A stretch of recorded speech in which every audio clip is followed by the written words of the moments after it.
இன்றைய சாய் சித்ரா மாரத்தான் நிகழ்ச்சியிடம் வருகின்ற விருந்தினர் மஞ்சப்பை படத்தினுடைய இயக்குனரான என் ராகவன்.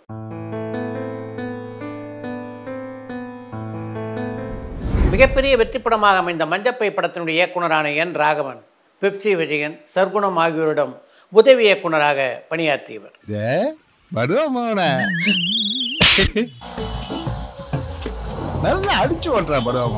மஞ்சப்பை ஆர்யா கதாநாயகனாக நடித்த கடம்பன், பிரபுதேவா கதாநாயகனாக நடித்த மைடியர் பூதம் ஆகிய படங்களை இயக்கியுள்ள என் ராகவன் மஞ்சப்பை திரைப்படத்தை கன்னடத்திலும் இயக்கியுள்ளார்.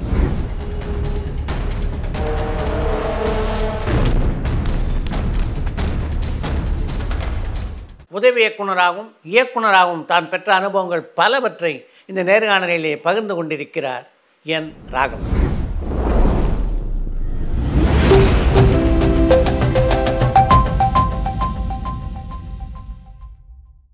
வணக்கம். வணக்கம் சார். உங்களுடைய முதல் படமான மஞ்சப்பை மிகப்பெரிய வெற்றி பெற்ற படம்.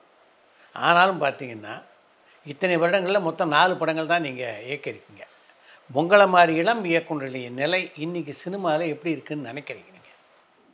ரொம்ப நல்லா இருக்கு சார், நல்லா இருக்கேன். பட் எனக்கு ஏன் இந்த இடைவெளினா சார், நான் ஒவ்வொரு படத்துக்கும் எனக்கு ஸ்கிரிப்ட் பண்ணுறதுக்கு டைம் எடுத்துக்குவேன் சார், ரொம்ப டைம் எடுத்துக்குவேன். ஃபார் எக்ஸாம்பிள் மஞ்சப்பை வந்து என்னுடைய லைஃப், என்னுடைய பாட்டி சென்னையில் என் கூட வந்து இருந்தாங்க 1 மாதம்.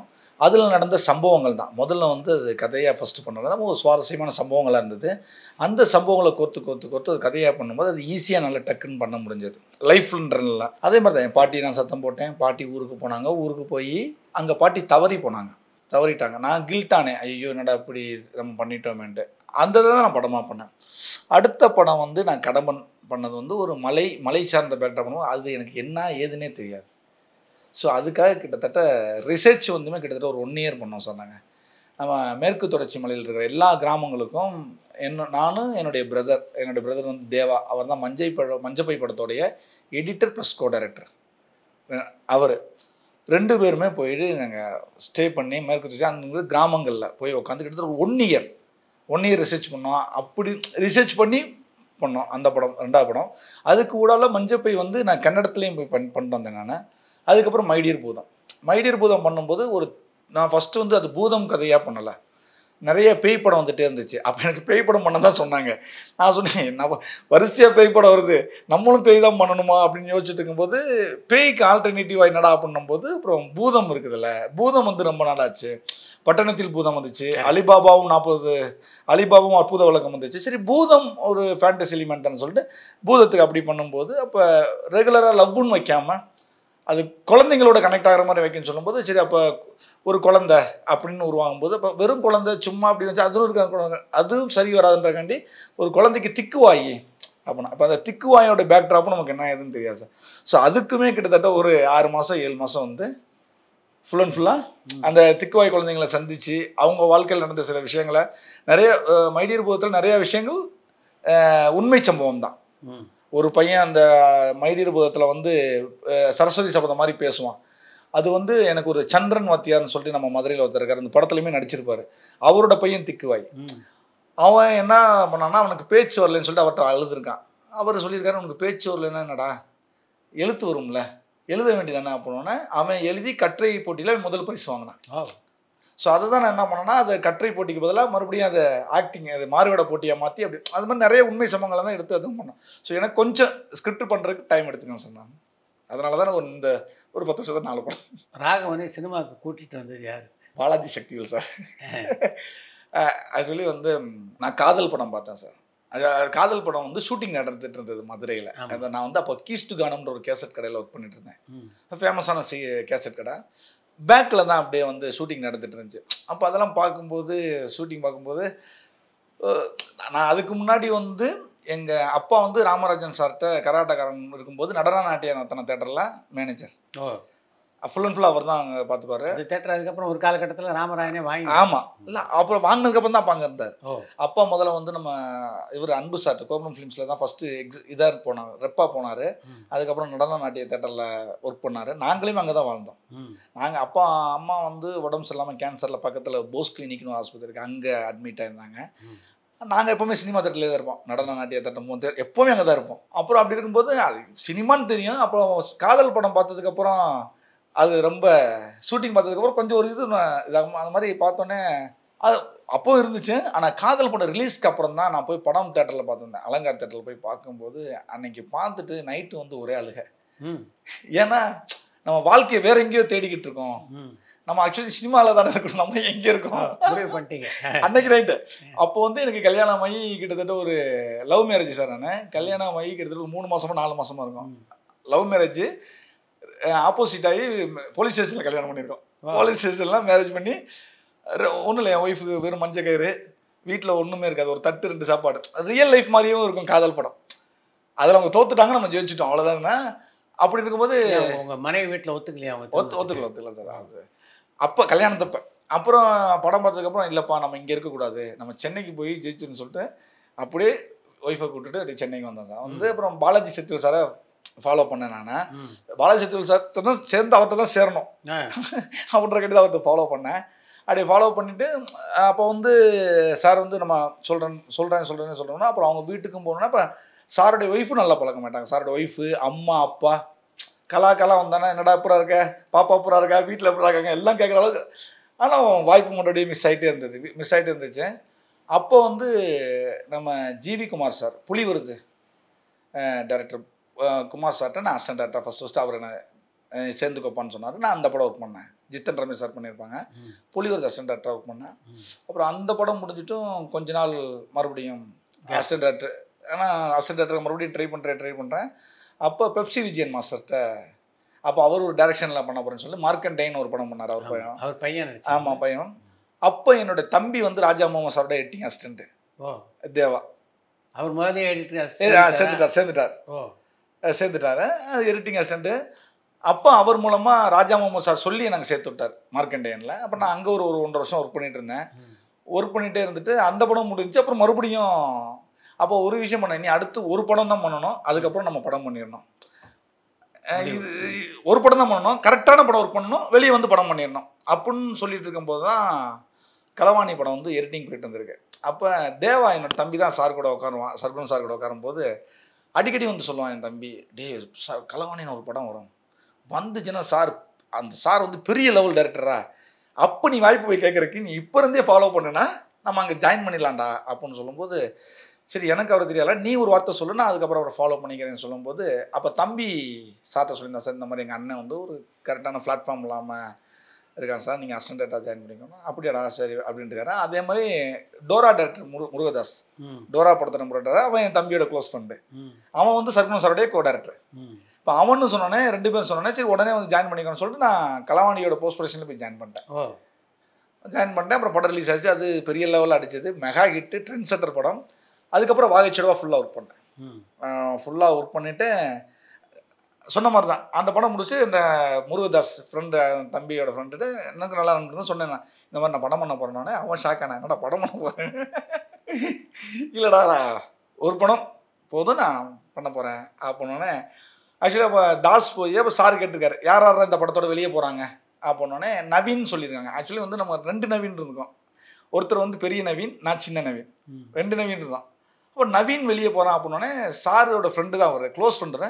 நவீன் என்கிட்ட கூட சொல்லாமல் எப்படி வெளியே போவான் அப்படின்னா, இல்லை பெரிய நவீன் இல்லை சின்ன நவீன் வெளியே போகிறான்னா, என்ன ஏன் அப்படின்னா, இல்லை அவன் படம் பண்ண போகிறானா அப்படின்ட்டு தாஸ் சொன்னாப்புல.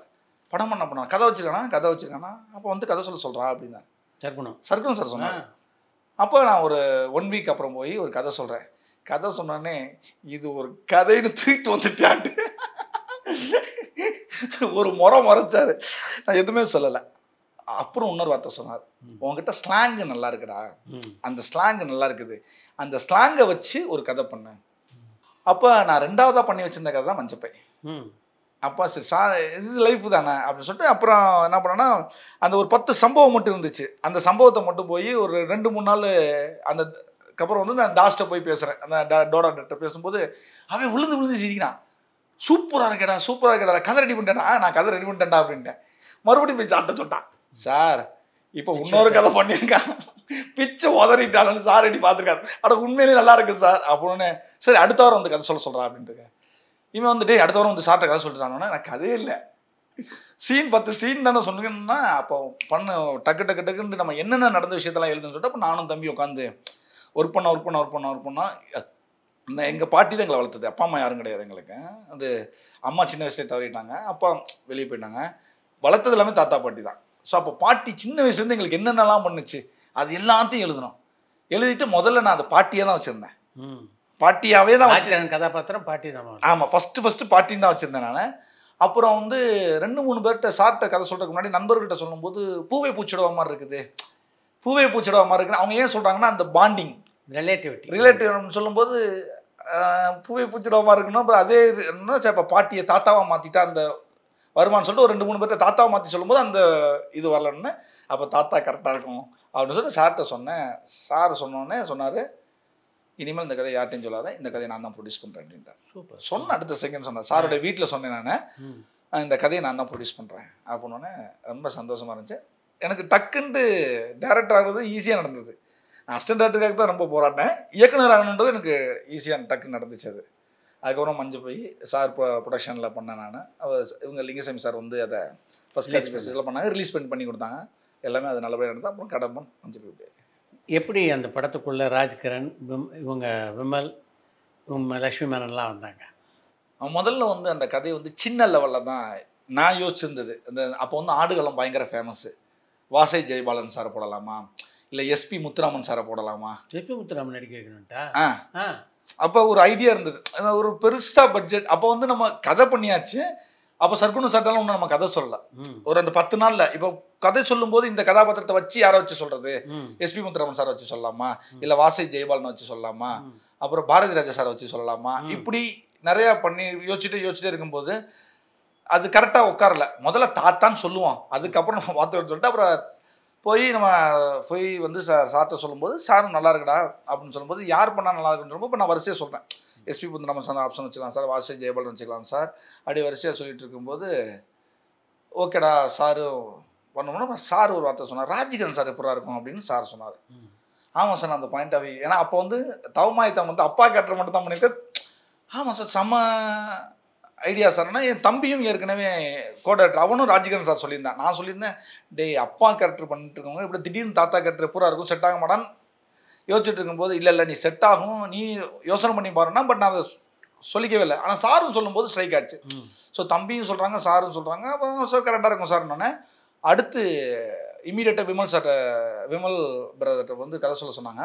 அங்கே போய் கதை சொல்லும்போது கதை கேட்டுட்டு சொன்னார், இது ராஜ்கிரண் சார் நடித்தா தான் நல்லாயிருக்கும் அப்படின்னு. நான் அவர்கிட்ட ராஜ்கிரண் சார் சொல்லி தான் சொன்னேன் நான் விமல்கிட்ட.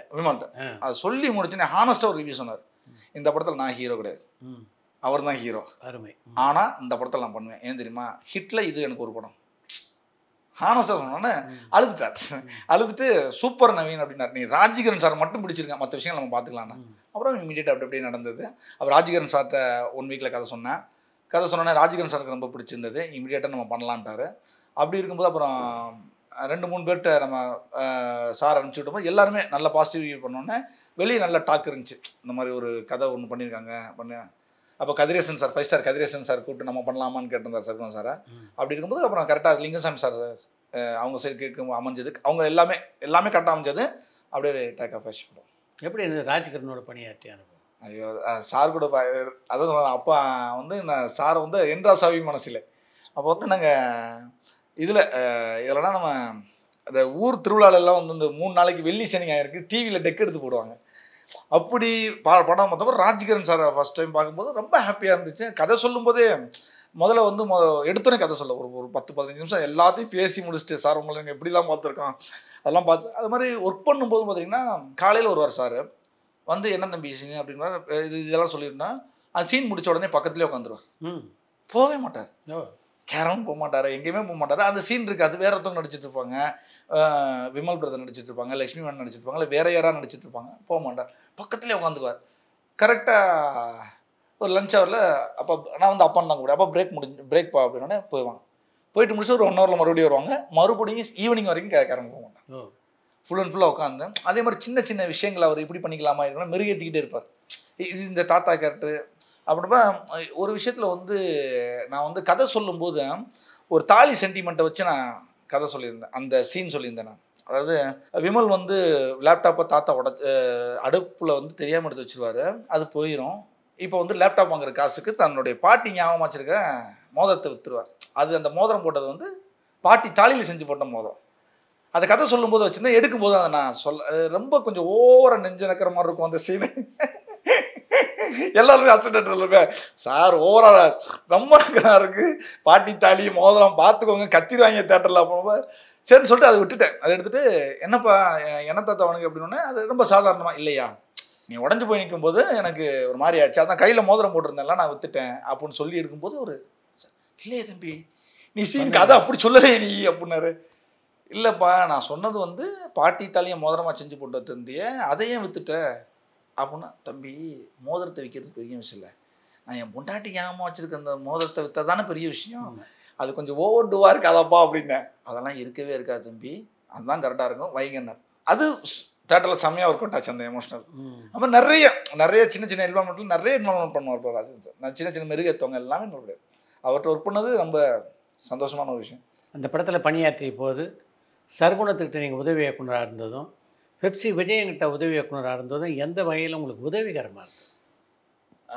பெப்சி விஜயன் மாஸ்டர் வந்து ஒரு விஷயம் சொல்லுவார் அடிக்கடி. அவர் வந்து அவரோட ஃபைட் பாயிண்ட் ஆஃப் வியூவில் சொல்லுவார், எந்த ஒரு கதையிலுமே ஃபைட்டுக்கு முன்னாடி ஒரு எமோஷனல் வச்சுக்கிட்டா ஹீரோ அடிக்கும்போது ஒத்துக்குவாங்க அப்படின்பார். கரெக்ட்.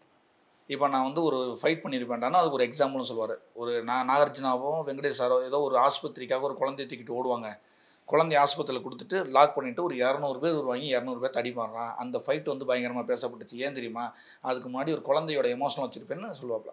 ஸோ மாஸ்டர்கிட்ட வந்து எந்த ஒரு விஷயத்தையும் எமோஷனல் ஹேண்டில் பண்ணோம்னா அது ஒர்க் அவுட் ஆயிரும்னா, சர்க்குணம் சாட்டை பண்ணும்போது டீட்டெயிலிங், சின்ன சின்ன விஷயங்கள் டீட்டெயிலிங், அது வந்து ஆடியன்ஸ் கவனிப்பாங்களா மாட்டாங்களான்றது இல்லை, ஆனால் அது இருக்கணும், அந்த டீட்டெயிலிங் இருக்கணும்.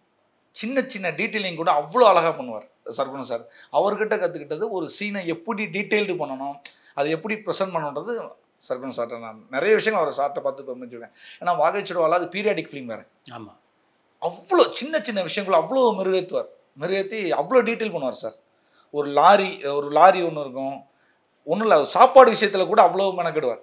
அது சாப்பாடு மீனா அந்த இனியா இவர் ஹீரோவுக்கு வந்து சாப்பாடு கொண்டு வந்து வைக்கும்போது அந்த காலத்து சாப்பாடு, அப்போ அந்த காலத்து சாப்பாடு கிட்டத்தட்ட 100 வகை வச்சுருப்பாங்க.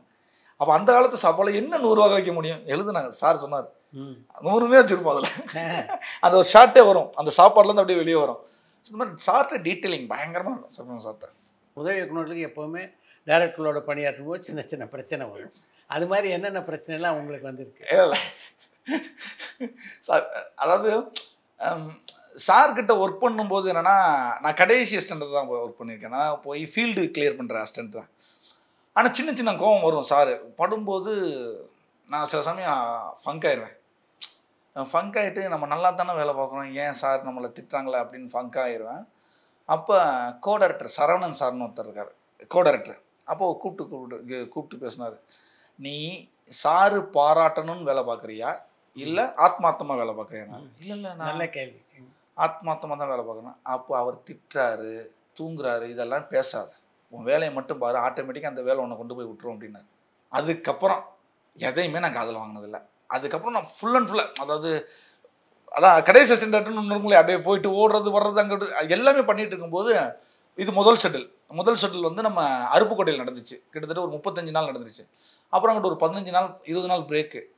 அதுக்கப்புறம் செகண்ட் ஷெட்டில் அருப்புக்கோட்டை. அந்த அருப்புக்கோட்டை வரப்போ அப்படியே டோட்டலி சேஞ்ச் ஆயிருந்துச்சு. ஏன்னா சார் கூட வந்து சாருடைய ஃப்ரெண்ட்ஸ் நிறைய பேர் அங்கே ஒர்க் பண்ணுவாங்க. அதில் ஒருத்தர் வந்து ஆனந்த். அப்போ ஊரில் வந்து சாரு ஷூட் முடிச்சுட்டு ஊரில் போய் இருக்கும்போது அந்த ஆனந்த்ன்ற சொல்லியிருக்காரு, என்னடா இந்த படம் புறா போயிட்டு என்னடா யார் அப்படி நல்லா பண்ணாங்கன்னு ஜென்ரலாக பேசும்போது இப்போ ஆனந்த் சொல்லியிருக்காரு, நவீன் அப்படி வேலை பார்த்தாங்க எல்லாம். அதாவது நீ ஒன்று அவன் எதுனாலும் ஒன்றா சரி அவன் ஓடிடுவான், ஓடி போய் பண்ணிட்டு வந்துடுவான், அவன் பயங்கரமாக ஒர்க் பண்ணுவான் அவன் அப்படின்னு சொன்ன உடனே செகண்ட் ஷூட்டில் அப்படி தலையிலாமல் இருந்துச்சு. அப்படியே எதாவது தான் செகண்ட் ஷூட்டில் டே போய் பாடுறாத அப்படின்ட்டு சார் சொன்னார். அப்போ சரவணன் சார் சொன்னார், நான் தான் சொன்னேன்ல நீ வேலை பார்த்தா ஆட்டோமேட்டிக்காக எல்லாமே நடந்துருந்தாங்கன்னா அந்த மாதிரி. அதுக்கப்புறம் ஒரு செகண்ட் ஷூட்லேருந்து அப்படி வேறு மாதிரி இருந்துச்சு. அதுக்கப்புறம் சார்கிட்ட ரொம்ப க்ளோஸ் ஆகிட்டோம். இப்போ தாஸ் ரொம்ப க்ளோஸாக இருப்பான், டோரா டேரக்டர் பயங்கர க்ளோஸாக இருப்பான். அதுக்கப்புறம் சார்கிட்ட நானும் க்ளோஸாக இருந்தேன். அப்படியே நடந்தது. மஞ்சப்பையை பொறுத்த வரைக்கும் மிக குறுகிய காலத்தில் நீங்கள் உருவாக்கின படம் அது. எப்படி அந்த அளவுக்கு திட்டமிட்டு அதை எடுக்க முடிஞ்சது உங்களால்? கதையில் கிளாரிட்டியாக இருந்துட்டோம்னா நம்ம எதாக இருந்தாலும் ஈஸியாக எடுத்துடலாம் சார். ரெண்டாவது அது வந்து சிட்டிக்குள்ளே நான் அதான் இப்போ எங்கள் பாட்டி இங்கே சென்னையில் வந்து 1 மாதம் இருந்துச்சு. அது சீன்ஸ் எல்லாமே வந்து ரொம்ப கிளாரிட்டியாக இருந்துச்சு. அதனால் வந்து அந்த படத்தில் வந்து ராஜ்கிரண் சார் என் பாட்டி என்ன பண்ணாரோ அதே தான், நான் என் பாட்டி என்ன பண்ணாரோ அப்படியே நான் ராஜ்கிரண் சார் இன்ஜெக்ட் பண்ணிகிட்டே இருப்பேன். அதே மாதிரி விமல் பிரதர் பண்ணது எல்லாமே நான் தான். லட்சுமி மேனன் பண்ணது எல்லாமே என் ஒய்ஃப் தான். ஏன்னா என் ஒய்ஃப் இப்போ பாருங்க இன்னும் கோவான்னோ என்ன எப்போ பார்த்தா கோவான்ட்டுக்கிட்டு இருக்க அவள் ஒரு அப்போ தான் நாங்கள் கல்யாணம் பண்ணி ஒரு 1.5 வருஷமோ 2 வருஷமோ ஆச்சு.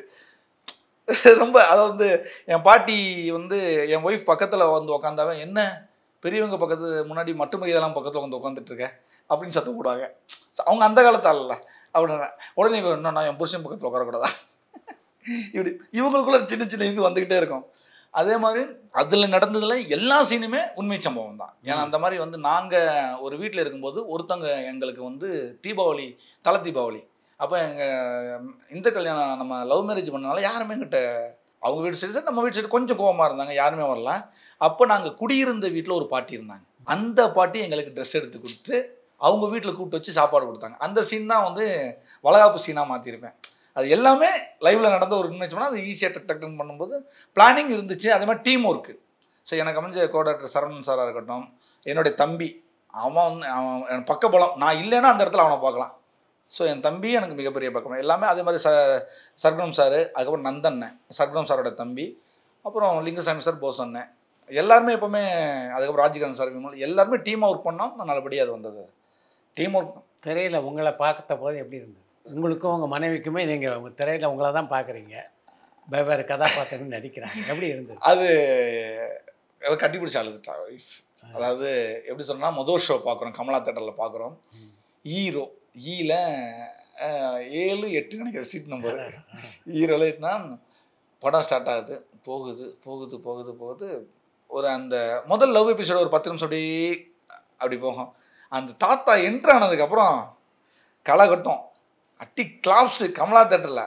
என் ஒய்ஃபு கையை பிடிக்கிறா அழுகிறா. சரிடாமா விடுமா.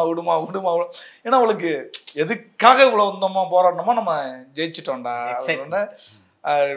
அது ரொம்ப சந்தோஷமாக இருந்தது, அந்த லைஃப்பில் மறக்க முடியாத தருணம். அதே மாதிரி முதல்ல ஃபுல் காப்பி ரெடி ஆயிடுச்சு. நம்ம 4 ஃப்ரேம்ஸில் ப்ரொஜெக்ஷன் போடுறாங்க, எல்லாருமே வந்திருக்காங்க. இப்போ நான் என்னுடைய குழந்தையை கூப்பிட்டு, அப்போ தான் பாப்பா பிறந்து கிட்டத்தட்ட ஒரு 11 மாதம் ஆச்சு பாப்பா பிறந்து. நாங்கள் என்ன நினச்சிருக்கோன்னா எங்கள் பாட்டி தான் எங்களுக்கு திரும்பி பிறந்திருக்கான்னு நம்போம். ஏன்னா எங்கள் பாட்டி மாதிரியே உரிச்சு வச்சுருப்பான், பாட்டி மாதிரியே ரெட்டை நாடி, பாட்டியோட நட்சத்திரம், பாட்டியோட ராஜ் அந்த. ஸோ பாட்டி தான் நமக்கு திரும்பி வந்துட்டாங்கன்ற ரொம்ப கான்ஃபிடென்ட் இருந்தோம். அப்போ நான் உட்காந்துருக்கேன், என் பக்கத்தில் என் ஒய்ஃபு, அதுக்கப்புறம் என் தம்பி ஒய்ஃபு, அதுக்கப்புறம் என் தம்பி தேவா அந்த குழந்தைய வச்சுருக்கான், என் பாப்பாவை வச்சுருக்கான். இப்போ படம் ஆகாச நிலவு சாங் ஓடிட்டுருக்கு. இப்போ முடிஞ்சு எழுத்து இயக்கம் என் ராகவன் வருது. என்ன நினச்சானே தெரியல, தேவாட்ட இருந்து அப்படியே தவ்வி அப்படியே என்கிட்ட வர்றா. தம்பி ஒய்ஃபு என் ஒய்ஃப்ட்ட வந்து தாண்டி வந்து என்னை கட்டி பிடிச்சி கன்னத்தில் முத்தம் கொடுத்தேன். மறக்க முடியாத சம்பவம். எழுத்து இயக்கம் ராகம் வரும்போது ஆசீர்வாதம். ஏன்னா இந்த கதையும் அவங்களோட கதை தான். ஸோ எனக்கு வாழ்க்கையும் கொடுத்து, சின்ன வயசுலேருந்து என்னை வளர்த்து, எனக்கு வாழ்க்கையும் கொடுத்து என்னை அடுத்த கட்டத்துக்கு நடத்துனது எல்லாமே எங்கள் பாட்டி தான். மஞ்சப்பை பார்த்துட்டு உங்களுக்கு கிடைத்த பாராட்டில் முதல் பாராட்டு எது? மஞ்சப்பையில் பார்த்துட்டு நிறைய பேர் எல்லாருமே நல்லா சந்தோஷமாக பாராட்டினாங்க. அதே ஊர்லேருந்து நிறைய பேர் ஃபோன் பண்ணாங்க. அப்போ என்னுடைய எங்கள் அத்தை பொண்ணு அவங்க படம் பார்த்துட்டு பாராட்டுன்னுலாம் ஒரு மாதிரி ஃபீல் பண்ணி, நாங்கள் உங்களை விட்டுட்டோமாடோ அப்படின்னு ஃபீல் பண்ணாங்க. அதாவது நாங்கள் மீன்ஸ் எங்கள் அத்தை மாமா நாங்களாம் கூட உங்களை பார்த்துருந்துருக்கலாமோ, நாங்கள் உங்களை விட்டுட்டோமோ, கில்ட்டி ஃபீல் ஆகுதுன்னாங்க. அப்புறம் ஒரே ஒரு மெயில் வந்து துபாயிலேருந்து வந்துச்சு. சார் இந்த படம் பார்த்ததுக்கப்புறம் நான் இந்த வேலையை விட்டுட்டு நான் வந்து எங்கள் பாட்டியோட போயிருக்க போகிறேன். ஏன்னா வளர்த்ததும் பாட்டி தான், தாத்தா தான், எனக்கு அப்பா அம்மா கிடையாது. என்ன வளர்த்தது அவங்களுக்காக நான் சம்பாதிக்கிறேன்னு சொல்லிட்டு இங்கே வந்து அவங்கள தனியாக விட்டு பண்ணுறது எனக்கு சரி. இந்த படம் பார்த்ததுக்கப்புறம் நான் அவங்க கூட இருக்க தான் சரின்னு சொல்லிட்டு நாங்கள் போகிறேன் சார் சொன்னேன். இந்த 2 விஷயமே ரொம்ப பாதிச்சது. சரி ஓகே, எதுக்காக பண்ணோமோ அது ஒரு தட்டு சேர்ந்துருச்சு அப்படின்ட்டு. எப்போ நவீன் ராகவன் ஆனார்? அது என்னென்ன சார், அண்ணன் தம்பி 3 பேர் சார். நாங்கள், என் பேர் நவீன், என் 2வது தம்பி பேர் ராகவன், 3வது தம்பி பேர் தேவா. 3 பேருமே தான் சினிமாவுக்கு வந்தோம். 3 பேருமே தான் சினிமாவில் ஜெயிக்கணும்னு சொல்லி கிளம்பி சென்னைக்கு வந்தாச்சு. நான் எப்படி என் ஒய்ஃபை கூப்பிட்டு வந்துட்டேன்னா அடுத்த பஸ் அவங்க 2 பேர் வந்துட்டாங்க. ஒரு மாதத்துக்கு கேப்பில் அவங்களும் வந்துட்டாங்க. அப்போ நாங்கள் எல்லாருமே 3 பேருமே ட்ரை பண்ணிகிட்டே இருக்கோம். அப்போ என்னென்னா அசிஸ்டன்ட் டைரக்டர் சார் அந்த காலகட்டம் ரொம்ப சார் 2004 காலகட்டம், 2005 நான் ட்ரை பண்ணிட்டு முடியவே இல்லை. எங்கே போகிறோம், பவுன்ஸ் ஆகி வெளியே வரும்போது அப்போ ஒரு வருஷம் ஆகுது, 1.5 வருஷம் ஆகுது. யார்கிட்டையுமே ஜாயின் பண்ணல. சும்மா போகிறோம் வர்றோம், சும்மா போகிறோம் வர்றோம். அப்போ என்னோட தம்பி ராகவன் சொன்னான், டேய் இது சரிப்பட்டு வராது. ஏன்னா பேசிக்காகவே நமக்கு பிரச்சனை ஸ்டார்ட் ஆகுது. அப்போ வந்து ஒய்ஃபும் என்ன பண்ணாங்கன்னா வேலைக்கு போயிட்டு இருந்தாங்க. என்னோட மிஸ்ஸஸ் வந்து டொயோட்டோவில் ஒர்க் பண்ணாங்க. நான் வேலை பார்த்துக்கிறேன், வீட்டு பிரச்சனை நான் பார்த்துக்கிறேன், நீங்கள் ட்ரை பண்ணுங்க அப்படின்னு சொன்னாங்க. அப்போ தம்பி அவனு என்ன சொல்லிட்டான்னா, என்னதான் இருந்தாலும் பிரச்சனை பேசிக்கான சில விஷயங்கள் இருக்கு. எல்லாரும் ஒன்றா இருந்தீங்களா? ஆமாம், ஒன்றா தான் இருந்தோம். பேசிக் பிரச்சனை சின்ன சின்ன விஷயங்கள் இருக்குது. ஒன்று பண்ணிடுறேன், நான் ஊருக்கு போகிறேன், போயிட்டு நானும் வேலை பார்த்துட்டு நானும் உங்களுக்கு சப்போர்ட் பண்ணுறேன், ஆனால் 2 பேரும் ஜெயிச்சிருங்க, 2 பேர் மட்டும் ஜெயிச்சிருங்க, விட்டுறாதீங்கடா அப்படின்னு சொல்லிட்டு தன்னுடைய கனவை வந்து காலி பண்ணிவிட்டு என் தம்பி ரிட்டர்ன் போகிறான் மதுரைக்கு. மதுரைக்கு போயிட்டு அங்கே வந்து இப்போ என் ஒய்ஃப் இங்கே ஒர்க் பண்ணுறாங்க இல்லையா, அவங்க ஃப்ரெண்டு மூலமாக அங்கே அவங்க தம்பி ஒர்க் பண்ணுறான் பேங்க்கில் கொடாக் மஹிந்திரா பேங்க்லன்னு நினைக்கிறேன். அங்கே கொடாக் மஹிந்திரா பேங்க்கில் ஒரு கார் லோன் டிபார்ட்மெண்ட்டில் வேலை கிடைக்குது. இப்போ அவன் ஒர்க் பண்ணுறான். என் தம்பியும் என் ஒய்ஃபும் 2 பேர்த்த பேக்கப் பண்ணிக்கிறாங்க. இப்போ நாங்கள் முயற்சி பண்ணுறோம். நான் அந்த 2007 என் தம்பி அசிஸ்டன்ட் எடிட்டரு, 2009 என் தம்பி எடிட்டிங் அசிஸ்டன்ட் ஆகிறான். நான் 2010 சர்க்குணம் சார்ட்டை ஜாயின் பண்ணுறேன். அப்புறம் அசிஸ்டன்ட் டேரக்டராக ஒர்க் பண்ணுறோம், கதை சொல்கிறோம், பிடிச்சிருச்சு, ஓகே ஆச்சு, படமும் முடிஞ்சிருச்சு. இப்போ பேர் போடணும்னு பண்ணுவேன். எனக்காக தன் கனவை சிதைச்சிட்டு போனேன். என் தம்பியோட பேரில் வரணுமா இல்லை என் பேரில் வரணுமான்னு யோசித்தேன். ஆக்சுவலி நான் வரக்கூடாது, என் தம்பி தான் வரணும் அப்படின்னு சொல்லிட்டு என் தம்பி பேர் தான் என் ராகவன்.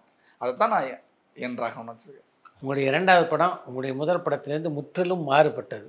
எப்படி அப்படி ஒரு கதை களத்தில் ஒரு படத்தை உருவாக்கணும்னு தோணுச்சு? எனக்கு வந்து மணிரத்னம் சார், மணிவண்ணன் சார், அவங்க 2 பேருமே ரொம்ப பிடிக்கும் சார். ஏன் கான்ட்ராஸ்டாக இருக்கு? இல்லை மணிவண்ணன் ஏன் அப்படின்னு சொல்லிடுறேன் சார். மணிரத்னம் சார் பார்த்தீங்கன்னா ஒரே ஜோனரில் படம் இருக்காது. ஒரு லவ் இருக்கும், அடுத்து ஒரு டெரரிஸ்ட்டை பற்றி ஒன்று இருக்கும், அடுத்து வந்து ஒரு ஆக்ஷனாக இருக்கும். ஃபார் எக்ஸாம்பிள் பம்பாயாக இருக்கட்டும், நாயகனாக இருக்கட்டும், மௌன ராகமாக இருக்கட்டும். மணிவண்ணன் சார் 100வது நாளாக இருக்கட்டும், அமைதிப்படியாக இருக்கட்டும், இந்த மாதிரி அவரும் ஒரே கதைக்களத்தில் பண்ண மாட்டாங்க, வெவ்வேறு கதைக்களத்தில். ஸோ எனக்கும் வெவ்வேறு கதைக்களத்தில் ஒரே கதைக்களத்தில். ஏன்னா மஞ்சப்பைக்கு அப்புறம் அதே மாதிரி கதைகள் தான் என்கிட்ட கேட்டாங்க, நிறைய பேர் கேட்டாங்க. அது மாதிரி இப்போ குடும்ப கதை, அதாவது எப்படி பூவை பூச்சிடுவா மாதிரி நம்ம மஞ்சப்பை வந்துச்சோ, அடுத்து வந்து வருஷம் 16 மாதிரி ஒன்று பண்ணலாமா? ஐயோ இது நம்மளை வந்து ஒரு கட்டம் போட்டு அதுக்குள்ளே அடைச்சிருவாங்களோ அப்படின்ட்டு. இல்லை சார் நான் சொல்கிறேன் சார், நான் இன்னும் கதை ரெடி பண்ணல சார், கதை ரெடி பண்ணல சார்ன்னு சொல்லிட்டு வெவ்வேறு கதைக்களத்தில் கதை பண்ணணுன்றது தான் சார். அப்படி பண்ணும்போது தான் இப்போ விஷுவலாக, இப்போ முதல் படம் ஃபேமிலி ட்ராமா பண்ணுறோம், 2வது விஷுவலாகவும் ஒரு கிராண்டியர் பண்ணணும், கதையாகவும் ஒரு பெருசாக பண்ணணும்னு சொல்லும்போது இப்போ விஷுவல்னாவே ஒன்று கடல் இல்லைன்னா காடு. சரி நம்ம கடல் வந்து அப்போ மணிரத்னம் சார் நம்ம கடல்லாம் வந்து நம்ம இப்போ விஷுவலாக அப்போ கிராண்டியர் பண்ணுவோம்னு சொல்லிட்டு காடை வச்சு ஒரு கதை பண்ணலாம் அப்படின்னு சொல்லிட்டு கதைக்களமாக ஃபஸ்ட்டு பிடிச்சி, அதுக்கப்புறம் அந்த கதைக்களத்தில் என்ன கதை பண்ணலாம் அப்படின்னு சொல்லும்போது தான் நான் ஒடிசாவில் வந்து நேமிகிரி மலைன்னு ஒரு மலை இருக்குது சார். 40 கிலோமீட்டர் அந்த மலை. அந்த மலையை வந்து ஒரு மிகப்பெரிய எம்என்சி கம்பெனி ஆக்குப்பை பண்ணி அங்கே இருக்கிற பழங்குடியை அடித்து இறக்கினாங்க. இப்போ அந்த பழங்குடி மக்கள் சட்ட ரீதியாக போராடி அதை மீட்டுட்டாங்க. இது வந்து 15 வருஷம் வரலாறு. ஸோ நம்ம இதை வந்து சட்ட ரீதியாக போராடாமல் ஒரு இல்லீகலாக அவங்க இறக்குறாங்க, இவங்க எப்படி மீட்டெடுக்கிறாங்கன்னா அது கற்பனையை மாற்றலாம்னு சொல்லிட்டு அந்த கதை எடுத்துகிட்டு ஒர்க் அவுட் பண்ண தான். அதே மாதிரி ஆந்திராலையுமே ஒரு சம்பவம் இருந்திருக்கு, நம்ம தமிழ்நாட்டிலையுமே ஒரு சம்பவம் வந்திருக்கு. அப்போ எல்லா இடத்துலையுமே அது ஒர்க் அவுட் ஆகும்னு சொல்லிட்டு அப்படி எடுத்தது தான் கடம்பன் கதை. எப்படி ஆரியாவதில் கதாநாயகனை தேர்ந்தெடுத்தீங்க? இதுவும் அப்படி தான் சார். நம்ம ஸ்டார்டிங்கில் ஒரு கதை எழுதும்போது இந்த கதைக்கு வந்து ஆரியா கரெக்டாக இருக்குன்னு பண்ணி தான் எழுதுனேன். ஏன்னா அவர் ஆண் கடவுளுக்கு அப்புறம் வந்து எல்லா படமுமே சாக்லேட் பாயாக தான் இருந்தது, எல்லா படங்களும். அந்த ஒரு கான்ட்ராஸ்ட் இல்லை. அப்போ வந்து ஆரியா பிரதர் பண்ணாங்கன்னா ரொம்ப கரெக்டாக இருக்கும் அப்படின்னு சொல்லி தான் அவருக்கு எழுதுனது. அதுக்கப்புறம் முயற்சி பண்ணேன், அந்த டயத்தில் நான் அவரை பார்க்க முடியல, கதை எழுதிட்டு ட்ரை பண்ணேன், பார்க்க முடியல. அப்புறம் மறுபடியும் விக்ரம் பிரபுக்கு போய் கதை சொல்லலாமேன்னு சொல்லிட்டு அப்புறம் விக்ரம் பிரபு கதை சொல்லி அவர் ஓகே பண்ணிட்டாரு, அவர் நம்ம போகலான்ட்டாரு. அப்புறம் சந்தர்ப்ப சூழ்நிலை அவங்களும் வேணான்னு சொல்லி ட்ராப் ஆயிடுச்சு. அப்புறம் என்னடா பண்ணலான்னு இருக்கும்போது அப்போ சௌத்ரி சார் கதை கேட்டுட்டு இருந்தப்போ அப்போ நான் சின்ன சாமின்னு சொன்னவங்க ஒரு மேனேஜர் இருக்காங்க, அவங்கள்ட்ட கதை சொல்லும்போது அவருக்கு ரொம்ப பிடிச்சிருந்தது. அப்போ இமீடியட்டாக மறுநாள் சௌத்ரி சார்ட்ட உட்கார வச்சார்.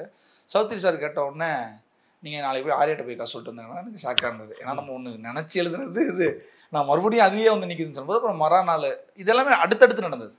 எப்படி எனக்கு மஞ்சப்பைக்கு வந்து சர்க்குண சார்ட்ட சொல்லி Vimal Rajkiran sir, Vimal brother Rajkiran sir எல்லாமே அப்படி நடந்தது. அதே மாதிரி தான் இதுவும் சின்னசாமி அவங்ககிட்ட கதை சொல்லிட்டேன், சௌத்ரி சார் ஆரியா பிரதர் டக்கு நடந்தது. ஒரே வாரத்தில் ஆஃபீஸ் போட்டாச்சு. அது ப்ரீ ப்ரொடக்ஷன் ஒர்க்கே கொஞ்சம் கிட்டத்தட்ட ஒரு வருஷம் ஆச்சு. அது நிறைய டீட்டெயில்டிங்காக எடுத்து அது எல்லாமே பக்காவாக பிளான் பண்ணி போனோம், பக்காவாக பிளான் பண்ணி போய் அதான் முடிச்சது. அந்த காட்டுக்குள்ளே படம் எடுக்கிறது அப்படின்றது சுலபமான விஷயம் இல்லை. கடம்பன் படத்தில் எந்த மாதிரியான பிரச்சனைகள்லாம் நீங்கள் எதிர்கொள்ள வேண்டி வந்தது? சார் காலநிலை தான் சார். ஏன்னா காட்டுக்குள்ளே போயிட்டாவே எப்போ லைட் வரும்னே தெரியாது சார், எப்போ லைட்டு போகணும்னு தெரியாது. இப்போ நம்ம இங்கேனா ஒரு சென்னையோ இல்லை ஒரு அவுட்டோரோனா காலையில் 7 மணிக்கு ஃபஸ்ட் ஷாட்னா கண்டிப்பாக நம்ம 7 மணிக்கு ஃபஸ்ட் ஷாட் வச்சுருவோம். ஆனால் அங்கே சொல்ல முடியாது சார். ஏன்னா படம் ஃபுல்லுமே காடுன்றனால இப்போ காட்டுக்கு நடுவில் தான் கிட்டத்தட்ட ஒரு 50 ஏக்கர் இதை வந்து ஒரு என்ன அவரைச்செடி ஏதோ ஒன்று போட்டிருந்தாங்க. அதை அழிச்சு தான் அந்த செட்டே போட்டோம். அவரைச்செடியை காலி பண்ணி அந்த 360 டிகிரி மலை இருக்கும், அதுக்கு நடுவில் செட்டு போட்டது வந்து சௌத்ரி சார்லாம் பயங்கர சப்போர்ட். அந்த டயத்தில் பயங்கர சப்போர்ட்டு. அது அழிச்சு செட்டு போட்டோம். ஏன்னா அப்போ வந்து ஃபுல் க்ளவுடி, மலை பக்கத்தில் இருக்கலாம், க்ளவுட் ஜாஸ்தியாகவே இருக்கும். அந்த க்ளவுடு வளர்றதுக்கே 9 மணி ஆயிரும். அப்படி இருக்கும்போது நம்ம இங்கே ஒரு நாள் ஷூட்டிங் பண்ண வேண்டியது அங்கே 2 நாள் ஆகும். அங்கே 2 நாள் ஆகும்போது இப்போ என்னென்னா காலையில் வருவோம், எல்லாருமே ரெடியாக இருப்போம். லைட் வந்துச்சுன்னா டக் டக் டக் டக்குன்னு நடந்துடும். அப்புறம் வந்துட்டு அந்த சூழ்நிலை அங்கே இருக்கிற காலநிலை மட்டும்தான் எங்களுக்கு ஒரு பிரச்சனையாக இருந்தது. அதே மாதிரி இந்த அட்டை பூச்சி நிறையா கிடைக்கும். வரவங்க எல்லாருக்குமே உப்பு பாக்கெட் வாங்கி ஒரு பெரிய பட்ஜெட் போச்சு, உப்பு தேங்காய் எண்ணெய் வாங்கி ஒரு பெரிய பட்ஜெட் போச்சு. அதான் சின்ன அந்த காட்டுக்குள்ளே இந்த மாதிரி விஷயங்கள் தான் சார் ஒரு சின்ன. ஆனால் அதே மீறி அது நல்லா எப்படி சொல்கிறதுன்னா டீம் ஒர்க் சார். அதுவும் வந்து பயங்கர டீம் ஒர்க்கு. கேமராமேன் சதீஷாக இருக்கட்டும், நம்ம ஃபைட் மாஸ்டர் திலீப் சுப்ரமணியன் மாஸ்டராக இருக்கட்டும், ஆர்யா பிரதராக இருக்கட்டும். ஒரு படத்தோட ஃபஸ்ட்டு சீனுக்காக வந்து சார் பழவேற்காடுக்கு போய் பழவேற்காடு கொடைக்கானல் ஒரு ஏரியா சார். அது அங்கேருந்து 45 நிமிஷம் ஜீப்பில் போகணும். அந்த ஜீப் எப்படி போகணும், இப்படி தான் போகும். கிட்டத்தட்ட ஒரு 70 டிகிரியில் தான் போகும். 70 டிகிரி அப்படி போய் அங்கே இறங்கி அங்கேருந்து கிட்டத்தட்ட ஒரு 2 கிலோமீட்டர் நடக்கணும். ஜிம்மி ஜிப்லாம் தூக்கிட்டு போவோம். ஆரியால் அவரெல்லாம் வந்து 2 இதை எடுத்துக்குவார், ஜிம்மி ஜிப்பு குண்டு எடுத்துக்குவார், நாங்கள் எடுத்துக்குவோம். அது வந்து உழைப்பு வந்து அதீத உழைப்பு சார், எக்ஸ்ட்ரீம் உழைப்பு. அதுவுமே வந்து டீம் ஒர்க் தான் சார். டீம் ஒர்க் பக்கா டீம் ஒர்க் இருந்ததுனால அது சாத்தியமாச்சு சார். மஞ்சப்பையை பொறுத்த வரைக்கும் நீங்கள் திட்டமிட்ட மாதிரி ஒரு பட்ஜெட்டில் முடிச்சிங்க. ஆனால் அப்படி பட்ஜெட்டுக்குள்ளே அடங்காத படமாக இருந்தது இல்லையா கடம்பன்?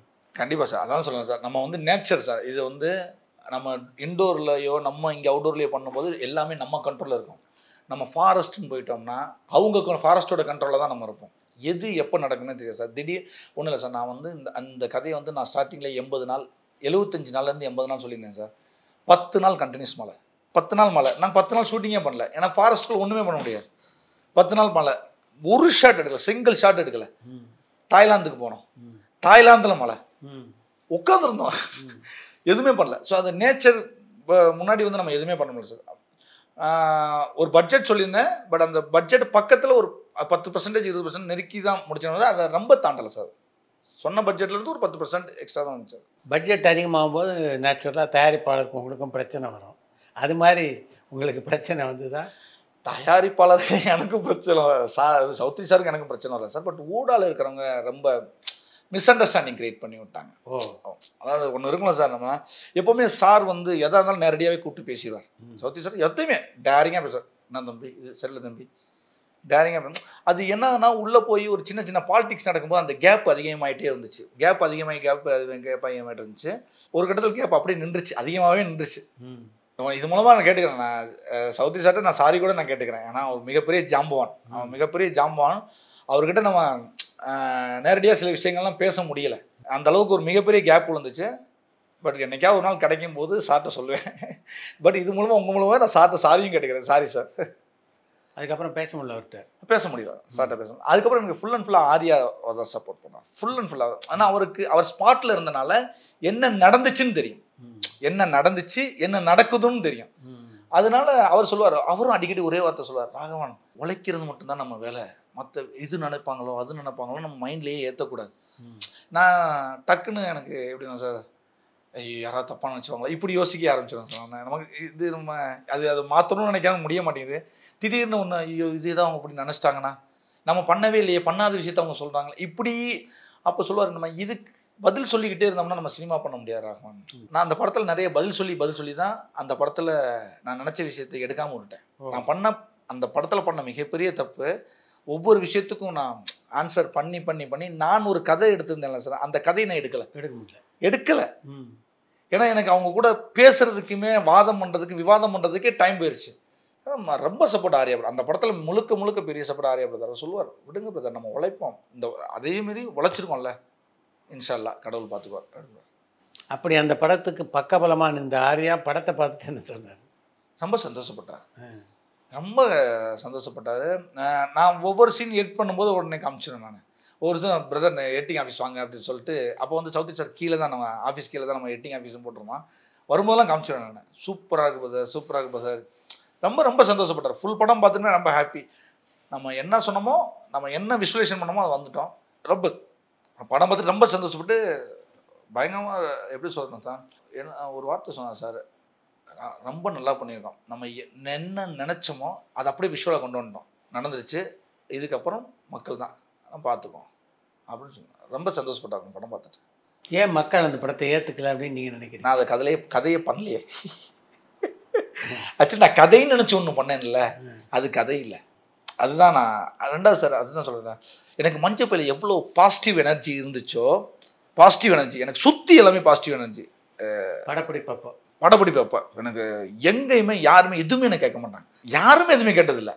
எனக்கு அவ்வளோ பாசிட்டிவ். இதில் அப்படியே என்னென்னா, எனக்கு 2வது நாள்லேருந்து ஷூட்டிங் ஸ்பாட்டில் பிரச்சனைகள் சார். அதுதான் சார் இந்த படம் ஏன் பிரச்சனைனா சூழ்நிலை தான். நான் அங்கே லைட்டு வந்தால் தான் படம் பிடிக்க முடியும். சும்மா லைட் இல்லாமல்னா எடுக்க முடியாது.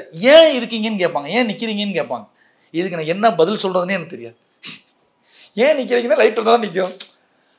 அது கூட என்ன வாதம்னு நினைப்பாங்க. அது அப்படியே கொஞ்சம் அப்படியே இருந்துச்சு. நான் நினச்ச கதை ஒன்று சார், ஆனால் அதை எடுக்கல சார். உண்மை தான். அதாவது ஆக்சுவலி வந்து யாதவ் அப்படின்னு ஒருத்தர் இருக்கார் சார் நார்த் இந்தியாவில். அவர் யாருன்னா, சின்ன வயசில் அப்பா அம்மாவோட காட்டுக்குள்ளே ஒரு சின்ன ஒரு குடும்பம், ஒரே ஒரு குடும்பம் ஒரு மலைக்கு கீழே வாழ்ந்துக்கிட்டு இருக்காங்க. அப்போ அந்த யாதவ் வந்து என்ன பண்ணால், அவங்க அப்பா வந்து அம்மா வந்து திடீர்னு வந்து வாடா மலைக்கு மேலே போயிடலாம்னு சொல்லிட்டு மலைக்கு மேலே கூப்பிட்டு போகிறாங்க. என்னடான்னு பார்த்தா காட்டாறு வெள்ளம் வருது. அப்படி காட்டாறு வெள்ளம் வந்துட்டு போகும்போது அங்கே ஃபுல்லும் பார்த்தா பாம்பு இது பறவைகள்லாம் செத்து கிடக்குது. அப்போ அந்த யாதவ்ன்றவர் கேட்குறாரு, எதுக்கு இப்போ இந்த மாதிரிலாம் கிடக்குது அப்படின்னு சொல்லும்போது, இது வாழ தகுதி இல்லாத இடமா இருக்கா, அதனால அப்போ வாழ தகுதி உள்ள இடமா மாத்திருக்கு என்னடா பண்ணோம் அப்படின்னா, காடாக இருந்தால் இது வாழ தகுதி உள்ள இடம்னு. அவர் 10 வயசு இருக்கும் சார் இந்த வார்த்தையை சொல்லும்போது, அவங்க அப்பா சொல்லும்போது. ஆனால் அதுக்கப்புறம் அவர் அங்கே மரம் நட ஆரம்பிக்கிறார் சார். கிட்டத்தட்ட 30 ஏக்கரில் ஒரு காட்டை உருவாக்கியிருக்காரு. இப்போவும் அவர் உயிரோடு இருக்கார். ஜெப்பே யாதவ் அவர் பேர். அவரை தான் இப்போ அந்த காட்டுக்கு அரசாங்கம் கண்காணியாகவும் போட்டிருக்கு. இப்போ 30 வருஷம் இப்போ வரைக்கும் ஒரு 30 ஏக்கரில் ஒரு காட்டை உருவாக்கியிருக்காரு. ஒரு நாள் கேட்டிருக்காரு அவங்க அப்பாட்ட, அந்த சின்ன வயசில் இருக்கும்போது, இந்த காட்டெல்லாம் இப்போ இந்த காடு எப்போ முழுமடையாடுன்னா, யானை இன்னைக்கு உள்ளவர் தான் அன்றைக்கி தாண்டா முழுமை அடையும் அப்படின்னு இருக்காரு. ஒரு நாள் இவர் இருந்திருக்காரு, யானையை பார்த்துட்டு கையொப்பியோ நிறுத்திருக்காரு. அவங்க ஒய்ஃபு கேட்டிருக்கு, யாதவோட ஒய்ஃபையோ என்னையா அப்படின்ட்டு, யானை உள்ளே வந்துருச்சு, என் காடு ஃபுல்ஃபில் ஆயிடுச்சு அப்படின்னு. ஸோ அந்த கதையை தான் சார் கடம்பன். ஒரு கடம்பனுடைய தாத்தா காட்டை உருவாக்குனவர். இந்த காட்டை அழிக்கிறதுக்கு ஒருத்தர் வர்றாங்க. அதை மக்கள் அவன்கிட்ட எப்படி இந்த காட்டை காப்பாற்றுறான்றதான் கடம்பன் வச்சுருந்தேன் சார். அது எடுக்கலை. அந்த தாத்தா எபிசோடு இருக்குல்ல, ஏன் காட்டை காப்பாற்றுறான், கடம்பன் ஏன் காட்டை காப்பாற்றுறான், அது கதையாக வச்சுருந்தது. நான் அதை சொல்ல நிறைய பிரச்சனைகளை சார். அதான் எல்லாத்துக்கும் ஆன்சர் பண்ணி நம்ம எடுக்க வந்த கதையை விட்டுட்டேன். அதுதான் உண்மை. ஆர்யாவுக்கு உங்களுக்குமான உறவு இப்போ எப்படி இருக்குது? இப்போயும் ஃபோன் பண்ணால், நான் பிரதர் என்ன பண்ணிட்டு இருக்கீங்க, அதான் சார் அவரை மாதிரி ஒரு good heart sir. Good heart. அதாவது சார் எனக்கு வந்து ஒரு படம் தோல்வி, மஞ்சப்பைக்கு அப்புறம் ஒரு படம் தோல்வி. ஆனால் அவருக்கு படமும் தோல்வி, பணமும் லாஸ். ஏன்னா அவரும் ஒன் ஆஃப் த பார்ட்னர். கிட்டத்தட்ட அவங்களும் இந்த படத்தோட பட்ஜெட் ஒரு 14 கோடினா அவரும் பாதிக்கு 7 கோடி ரூபா வரைக்கும் அவருடைய பேர்டனும் இருக்குது சார். படம் ஃபஸ்ட்டு சொல்லி தெரிஞ்சிச்சு சார். நான் மஞ்சப்பையில் எப்படி என் ஒய்ஃப் உட்காந்து அழுதாலும் கடம்பன் என்னை திரும்பி பார்த்தான், என்னடா படம் பண்ணி வச்சிருக்க அப்படின்ட்டு. அப்போவே தெரிஞ்சிச்சு, சரி ரைட்டு அப்படின்ட்டு தெரிஞ்சிச்சு. நமக்கே தெரிஞ்சிடும் சார் ஒரு ரியாக்ஷனில், ஆடியன்ஸோட ரியாக்ஷனில். அப்போ நான் ஃபீல் பண்ணிட்டு ஒரு 3 நாளாக வீட்டை விட்டு எங்கேயுமே போகல சார். படுத்துக்கேன் வீட்டிலே போய் வீட்டில் படுத்துட்டு இருக்கும்போது ஒரு ஃபோன் வந்துச்சு. ஆர்யா பிரதர் ஃபோன் பண்ணி, என்ன பிரதர் எங்கே இருக்கீங்க அப்படின்னாரு. சார் வீட்டில் தான் இருக்கேன். என்ன வீட்டில் இருக்கீங்க அப்படின்னா, இல்லை பிரதர் படம் அடைச்சி கிளம்பி வாங்க அப்படின்னாரு. ஆர்யா போனேன். என்னாச்சு அப்படின்னா, இல்லை பிரதர் மாதிரி உழைச்சிட்டோம்ல, உண்மையாக உழைச்சோம், அடுத்து இதே மாதிரி உழைப்போம், கிடைக்கும், அதுக்காக இப்படி உட்காந்துட்டு இருந்தால் எல்லாமேனா அடுத்து கதை பண்ணுங்க, நானே உங்களுக்கு பண்ணுறேன் அப்படின்னார். அவர் கொடுத்த தைரியம் தான் சார் மறுபடியும் நான் எந்திரிச்சு ஓடணும் சார். இல்லைனா முடங்கியிருப்பேன்னா ஒரு மாதிரி எனக்கு டக்குன்னு நான் ஈஸியாக ஹட் ஆயிடுவேன் சார். நான் ஈஸியாக ஹட் ஆயிடுவேன். எதையும் என்னால் அவ்வளோ ஈஸியாக ஃபேஸ் பண்ணிட முடியாது. டக்குன்னு ஒரு மாதிரி ஆயிரும் எனக்கு. அப்புறம் என் தம்பியும் ஒரு வார்த்தை சொன்னான், என்ன ராகவன் சொன்னான், விட்றா பார்த்துக்கலாம் அப்படின்னா. நான் இருக்கேன் பார்த்துக்கலாம் அப்படின்னா. சரி ரைட்டு 2 குதிரை இருக்குல்ல, ஆர்யா ஒரு பக்கம் இருக்காரு, தம்பி ஒரு பக்கம் இருக்கான் இருந்துட்டு அப்புறம் மறுபடியும் கதை பண்ண ஆரம்பிச்சது. அப்போ கதை பண்ண ஆரம்பிச்சதுன்னா வேற ஒரு கதை தான் சார் பண்ணியிருந்தேன். அண்ணன் தம்பி வச்சு தான் கதை பண்ணியிருந்தேன். அண்ணன் தம்பி வச்சு கதை பண்ணியிருந்தேன். ஒரு கபடி பேக்ட்ராப்பில் வச்சு பண்ணியிருந்தேன். அப்போ கபடி பேக்ட்ராப்லேயும் நிறைய கதைகள் வர ஆரம்பிச்சது. களத்தில் சந்திப்போம், பட்டத்தரசனோடனே அஜி கபடி அப்போ இதுவும் கபடி பண்ணணும்னா அப்போ அதை பண்ண வேண்டாம் அப்படின்ன பிறகு எல்லாருமே போய் அப்புறம் கதை கேட்கும்போது இதான் பேய் கதை வச்சுருக்கீங்களா, பேய் கதை வச்சுருக்கீங்களா நான் போது ஆஹா பேயில் வந்து அதாவது ஒரே விஷயம் தான், எல்லாரும் பேய் பண்ணுறாங்க, நம்மளும் பேய் பண்ணணுமான்றது யோசனை தான். பண்ணக்கூடாதுன்னு இல்லை, நம்மளும் பண்ணணுமா அப்படின்னு தான் சார். அப்போ பேய்க்கு ஆல்டர்னேட்டிவாக வேறு என்னடா இருக்குன்னு சொல்லும்போது பூதம் கிடச்சிது. அப்போ அந்த பூதத்தை வச்சு படம் பண்ணணும்னு சொல்லிட்டு அப்புறம் பண்ணதை பண்ணிவிட்டு அதுக்கப்புறம் அவர் அதாவது ஆர்யா பிரதர் சொன்னார், நான் பண்ணுறேன்னு சொன்னார். அந்த கான்ஃபிடென்ட்டில் பட் இந்த பூதம் கதை அவருக்கு செட் ஆகாது. அப்போ பூதம் கதை பண்ணலான்னு சொல்லிட்டு அப்போ ஃபுல்லாக ஸ்கிரிப்ட் முடிச்சுட்டு இப்போ நம்ம யோகி பாபு அவருக்கு போயிட்டு ஃபஸ்ட் அட்வான்ஸ் என்னுடைய பேனர்லேயே பண்ணிடலாம், மஞ்சப்பை சினிமாஸ்லேயே பண்ணிடலாம்னு சொல்லிட்டு அவங்களுக்கு ஒரு 10 லட்ச ரூபா அட்வான்ஸ் கொடுத்து யோகி பாபு தான் ஹீரோ. 3 பேர் நான் மைண்டில் வச்சு தான் கதையில் இருந்தது. 1 பிரபுதேவா மாஸ்டர், 2வது மம்முட்டி சார், 3வது நாகார்ஜுனா சார். 3 பேரும் பண்ணால் நல்லா இருக்கும்னு சொல்லிட்டு அதுக்கப்புறம் வந்து எனக்கு அந்த இடத்துல மம்முட்டி சார்ட்டையும் சரி நாகார்ஜுனா சார்ட்டையுமே பக்கத்தில் கூட போக முடியல, ஆக்சஸ் இல்லை. பிரபுதேவா மாஸ்டர்ட்டையும் அப்போ வந்து கரெக்டான ரூட் எனக்கு கிடைக்கல உண்மை சொல்லணும். அப்போ என்னடா பண்ணலான்னு சொல்லும்போது இப்போ யோகி பாபு வந்து அப்போ ஒரு ரேப்போவில் வந்தாங்க. அப்போ வந்து அவர்கிட்ட வந்து நம்ம இந்த கதை இப்போ லைன் போய் சொன்னேன், பிடிச்சிருக்கு நம்ம பண்ணலான்னே. அப்போ இமீடியட்டாக அவருக்கு நம்ம ஒரு 10 லட்ச ரூபா அட்வான்ஸ் கொடுத்துட்டு போகிற மாதிரி தான் இருந்துச்சு. அப்புறம் அவருக்கு பயங்கர பிஸி ஆகிட்டார் கோலமாவு கோயிலாக்கு. அப்புறம் ஒரு அடுத்தடுத்து அப்போ எனக்கு ரொம்ப லேட் ஆகிட்டே இருக்கனால சரி பிரதர் அப்போ நம்ம இன்னொரு படத்தில் சந்திச்சுக்கலாம் அப்படின்னு சொல்லிட்டு அப்புறம் வெளியே வந்துட்டு அதுக்கப்புறம் என்னடா பண்ணும்போது இப்போ நம்ம சுந்தரன் ஒருத்தர் இருக்காரு, கோல்டு மெடலிஸ்ட், நம்ம film institute gold medalist, DFT சொன்னேன். அவர்கிட்ட வந்து நான் வந்து அவர் எனக்கு ஃபோன் பண்ணார், தம்பி நீ நாய் கதை ஒன்று அவர்கிட்ட சொல்லியிருந்தேன். நான் நாயை வச்சு ஒரு கதை பண்ணியிருந்தேன். அந்த நாய் கதை இருக்குல்லனா ஒரு ப்ரொடியூசர் கேட்குறாரு, அனிமல் வச்சு நீ போய் சொல்கிறேடா அப்படின்னாரு. சரிங்க நான் போய் சொல்கிறேன்னு சொல்லிட்டு போய் சொல்ல போனேன். அவர் ரமேஷ் பிள்ளை சார், அபிஷேக் ஃபிலிம்ஸ் ரமேஷ் பிள்ளை சார். அவர் கதை கேட்டுட்டு ஓகே சார் இதெல்லாம் இந்த கதை இருக்கட்டும், நீங்கள் ஏதோ பூதம் கதை வச்சுருக்கதா கேள்விப்பட்டேன், பூதம் கதை உங்கள்கிட்ட இருக்குதானாரு. பவுண்டே இருக்குது சார் அப்படின்னா. அப்போ நாளைக்கு வந்து கொடுத்துருங்க அப்படின்னாரு. நாளைக்கு இன்னும் மறுநாள் கொண்டு போய் ஆஃபீஸில் டீனர் ஆஃபீஸில் கொண்டு போய் கொடுத்தேன். நான் இங்கே நம்ம சாமியார் மடத்துக்கு முன்னாடி டேர்னிங்கில் இருக்கும், அங்கே போய் ஆஃபீஸில் கொடுத்தேன். அப்புறம் சார் சொன்னார் இது பிரபுதேவா மாஸ்டர் எப்படி இருக்கும். அவரே தான் சார் கேட்டேன், நானே பிரபுதேவா மாஸ்டர் சொல்லலை. பிரபுதேவா வச்சு எழுதினீங்க. 3 பேர் மைண்டில் வச்சுருந்தது, அவங்க 2 பேருக்கு ஆக்சஸ் இல்லை, இவருக்கு ஆக்சஸ் இல்லை. ஆனால் ரமேஷ் பிள்ளை சார் தான் கேட்டார் பிரபுதேவா மாஸ்டர் எப்படி இருக்குன்னு கேட்டேன். நல்லா இருக்கும் சார், ஏன்னா இது எல்லாமே நமக்கு அமையிறது தான். சௌத்ரி சாரும் வந்து நீங்கள் யார்கிட்ட போய் சொல்லுங்கன்னு சொன்னார். இவர் நம்ம சர்குண சாருமே வந்து ராஜகிரன் சார் நல்லா இருக்குன்னா அதே மாதிரி இவன் வந்து ரமேஷ் பிள்ளை சார் வந்து பிரபுதேவா மாஸ்டர் நல்லா இருக்குமா, நல்லா இருக்கும் சார் அப்படின்னோடனே சரி நான் கேட்டு சொல்கிறேன் அப்படின்ட்டு ஒரு 10 நாளுக்கு அப்புறம் வந்து நீங்கள் மாஸ்டர் போய் பாருங்கன்னு சொல்லிட்டு பகீரா ஷூட்டிங் ஸ்பாட்டில் போய் மாஸ்டர் போய் பார்த்தேன். பார்த்துட்டு மாஸ்டர் இந்த மாதிரி கதை மாஸ்டர் அப்படின்னா சரி ரைட்டு ஓகே நான் ஒரு 1 வீக்கில் கதை எனக்கு சொல்லுங்கள் அப்படின்னாரு. அப்புறம் மாஸ்டருக்கு வந்து இதில் கதை சொன்னேன், ஒரு 1 வீக் கழிச்சு கதை சொன்னேன். மாஸ்டர் கதை கேட்ட சொன்னேன், குழந்தைங்க கதையாக இருக்குது, இந்த கதை வந்து சொன்ன மாதிரி எடுத்துருவீங்களா அப்படின்னாரு. அதெல்லாம் எடுத்துருவேன் மாஸ்டர் அப்படின்னா சரி ரைட்டு ஓகே அவ்வளோதான் மாஸ்டர், வேறு எதுவுமே சொல்ல. அதுக்கப்புறம் கட் பண்ணோம்னா அந்த படம் டேக் ஆஃப் ஆகி அதுவும் அது கிட்டத்தட்ட ஒரு அதுவும் 45 நாளில் ஷூட்டிங் முடிச்ச படம் தான் சார். 42 நாள் 42 நாளில் ஃபுல்லாக ஒரே ஷெட்டில் முடிச்சுட்டு அப்படி போனோம். எப்படி இருந்தது பிரபுதேவாவோட பணி? அது செம ஜாலியாக இருக்கும் சார், செம ஜாலியாக இருக்கும் சார். சீனை நான் ராஜகிரன் சார் ஒரு வகையான மெருகேத்தல், ஆர்யா சார் வந்து நம்ம என்ன சொன்னோமோ அதை 200% பண்ணிடுவார், 200% பண்ணிடுவார். இவர்களே எக்ஸ்ட்ரீம் இப்படி 10 வெரைட்டி காட்டுவார். இது ஓகே இப்படி பண்ணிக்கலாமா அப்படி பண்ணிக்கலாமா, fast extreme fast. Prabhudeva master இப்படி பண்ணிக்கிட்டா இப்படி மாஸ்டர் இது நல்லா இருக்கு மாஸ்டர்ண்ணா ஓகே இது பண்ணிக்கலாம். அந்த சீனை வேறு லெவலில் பண்ணுவார். அவரும் வந்து இந்தியனோட ஐகானில் அவர் கூட ஒர்க் பண்ணுறது ரொம்ப சந்தோஷமாக இருந்தது. அது மாதிரி நிறைய விஷயங்கள் அவர்கிட்ட கற்றுக்கலாம். எப்படின்னா ஸ்பான்டனியஸ் ஸ்பாட்டில் பண்ணிகிட்டே இருப்பார். அது நம்ம ஒன்று இது நல்லா இருக்குடா இது எப்படி இருக்கும் அப்படின்பார், ஆனால் நம்மளதை விட ஜாஸ்தியாக இருக்கும். நல்லா சொன்னது நல்லா இருக்கு மாஸ்டர். இதுக்கிடையில் மஞ்சப்பை படத்தை கன்னடத்தில் பண்ணீங்க, எப்படி இருந்தது கன்னடத்தில் பணியாற்றிய அனுபவம்? எனக்கு வந்து இப்போ நவரசன் சொல்லிட்டு ஒருத்தர் ஃபோன் பண்ணார் சார், அவன் பெங்களூர்லேருந்து ஃபோன் பண்ணார். சார் இந்த மாதிரி நாங்கள் மஞ்சப்பை படம் பார்த்தோம், அந்த படம் கன்னடத்தில் ரீமேக் பண்ணலான்னு இருக்கோம், யார்கிட்ட சார் ரைட்ஸ் வாங்குறது அப்படின்னு கேட்டால். சார் இப்போ ரைட்ஸ் எல்லாமே வந்து நம்ம திருப்பதி பிரதர்ஸ் லிங்கசாமி சார் போசன்கிட்ட தான் இருக்கும், நீங்கள் அவங்ககிட்ட வாங்கிக்கோங்க பேசிக்கணும். அப்புறம் அவங்க போய் வாங்கி ரைட்ஸ் எல்லாம் வாங்கிட்டு போயிட்டாங்க. ஆக்சுவலி அவங்க வேறு டேரக்டர் வச்சு ப்ரீ ப்ரொடக்ஷன்லாம் முடிச்சிட்டாங்க. பட் அவங்களுக்கு எதுக்கும் அவங்க நினச்ச ஃபீல் ஏதோ சம்திங் ஏதோ மிஸ் ஆகுதுன்னு சொல்லிட்டு ஒரு 6 மாதத்துக்கு அப்புறம் மறுபடியும் என்கிட்ட வந்தான். சார் இந்த மாதிரி மஞ்சப்பை கன்னடத்தில் பண்ணுறோம், நீங்களே பண்ணால் கொஞ்சம் நல்லா இருக்குமே சார் அப்படின்னு சொல்லும்போது, அப்போ நான் கடம்பன் படம் வந்து கம்மிட்டாக இருந்தேன் நான். அப்போ வந்து விக்ரம் பிரபு சார், விக்ரம் பிரபு ஒரு கதை சொல்லி வெயிட் பண்ணிட்டுருக்கோம்.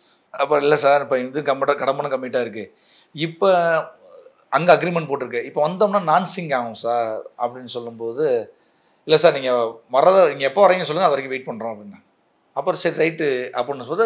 அப்போ அங்கே என்ன ஆச்சுன்னா, விக்ரம் பிரபு சார் அவங்களுக்கு படம் இல்லை வேணாம் இப்போதைக்கு இந்த இவ்வளோ இதில் போக வேணான்னு சொன்னோன்னே, அப்போ ஒன்று கேப் விழுந்தோடனே நான் போய் கன்னடத்தில் வந்த படத்தை போய் பண்ணேன். அங்கேயுமே ரொம்ப நல்லா போச்சு சார். அங்கேயுமே எப்படி ரொம்ப நல்லா போச்சு படம்.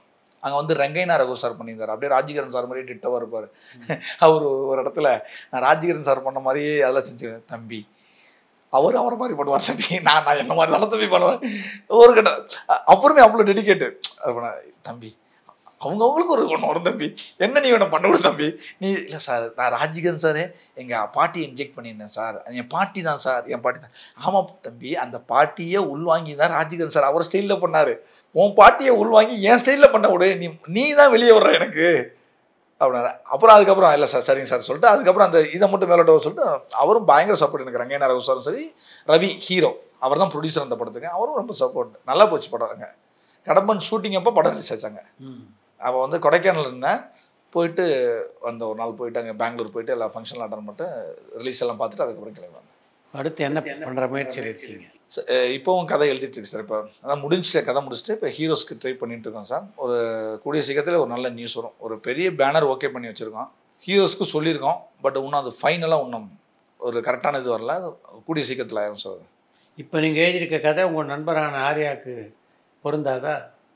இல்லை இப்போ எழுதுன ஆர்யா பிரதருக்கு பொருந்தாதா அப்படின்னா இல்லை சார். இப்போ நான் எனக்கு ஒரே ஒரு கில்ட் ஃபீல் இருக்குது சார். என்ன கில்ட் ஃபீல் இருக்குன்னா, எனக்கு அவ்வளோ சப்போர்ட் பண்ணார் சார் ஆர்யா சார், அவ்வளோ சப்போர்ட் இப்போ வரைக்கும் சார். இப்போ வரைக்கும் எனக்கு அவ்வளோ சப்போர்ட், நிறைய விஷயங்கள் அது எனக்கு மட்டும்தான் தெரியும்.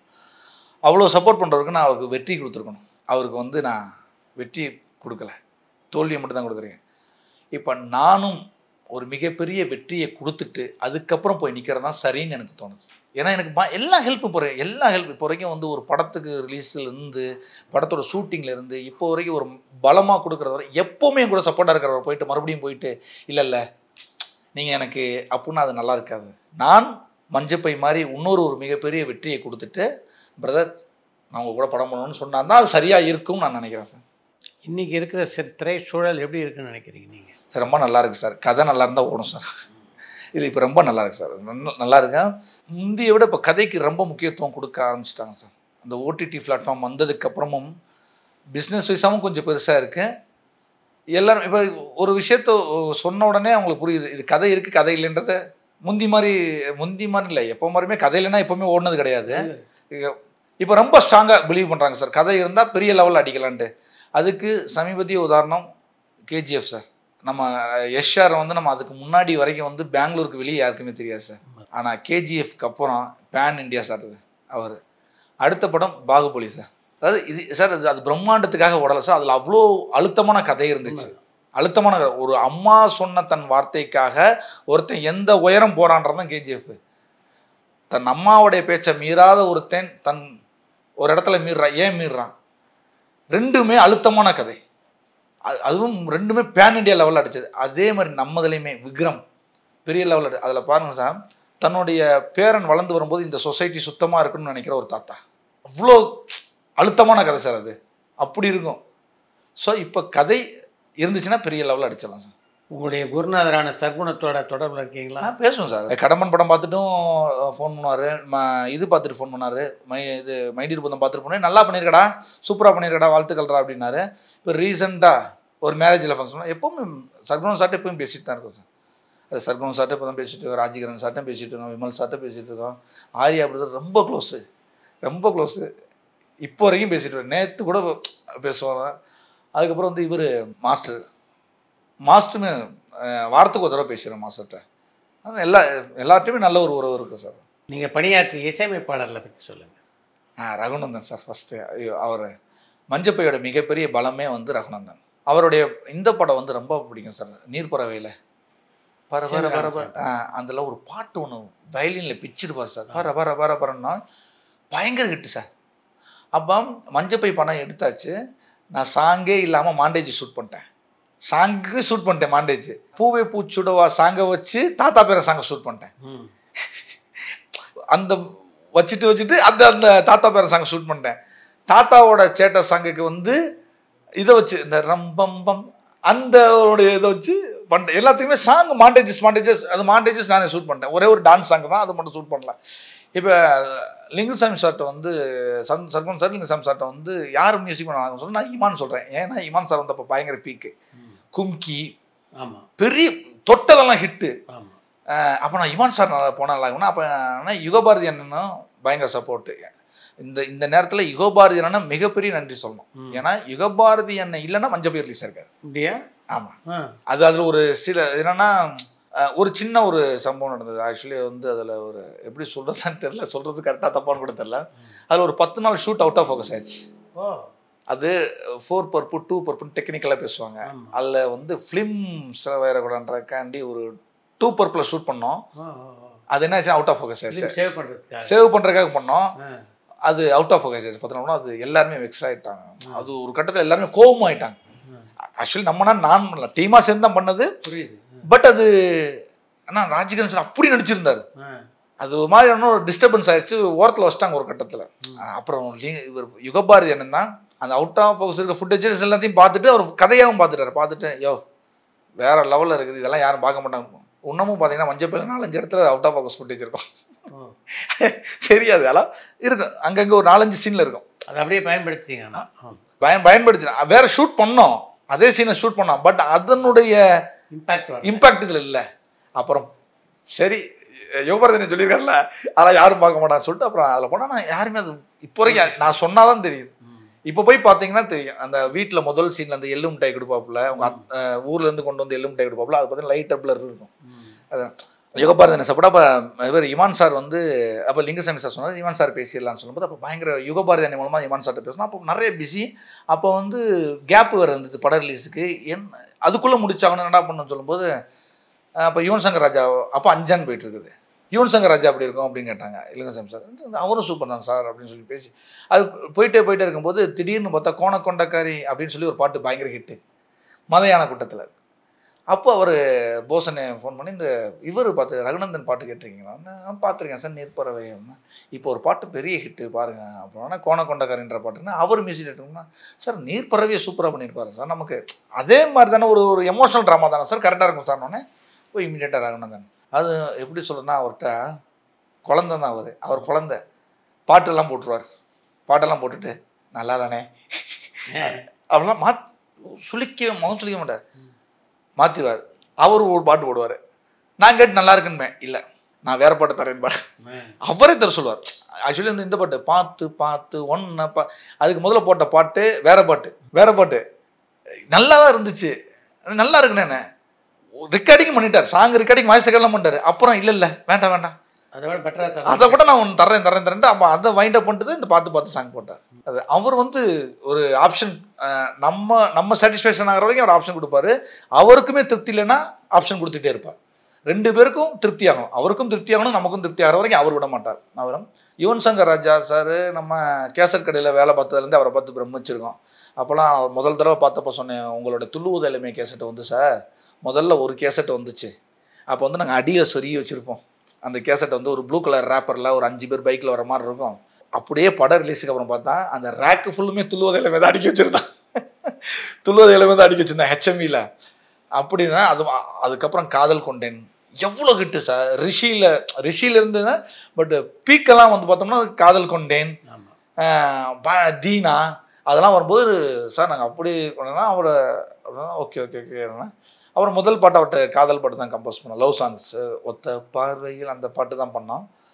அவருமே நமக்கு என்ன தேவையோ கேட்டுருவார். ஓகே நான் பண்ணி வச்சேன் சார். அது அவ்வளோ நெருக்கம் இருக்காது. இப்போ ரகுநந்தன் சார்லாம் பயங்கர நெருக்கம் இருக்கும். அவர்கிட்ட வந்து நான் பண்ணிடுறேன் சார். அப்புறம் பண்ணிட்டு போய் கேட்போம் நல்லா இருக்கு சார் அப்படின்பா. நல்லா இல்லை சார் இது இன்னும் கொஞ்சம் தான் ஆகும். சரி நான் பண்ணி வைக்கிறேன் அப்படின்பாங்க. அவர் பண்ணி வச்சுட்டு போய் கேட்போம் நல்லா இருந்தாலும் ஓகே பண்ணிடுவோம். டியூன் மாற்றணுன்னா எப்போ மாற்றி கொடுப்பாரு? மாற்றி கொடுத்துருக்காரு, அவரும் மாற்றி கொடுத்துருக்காரு. இல்லை சார் இது இந்த கடம்பனுக்கு வந்து ஒரு குத்து சாங்குக்காக போட்ட பாட்டு தான்.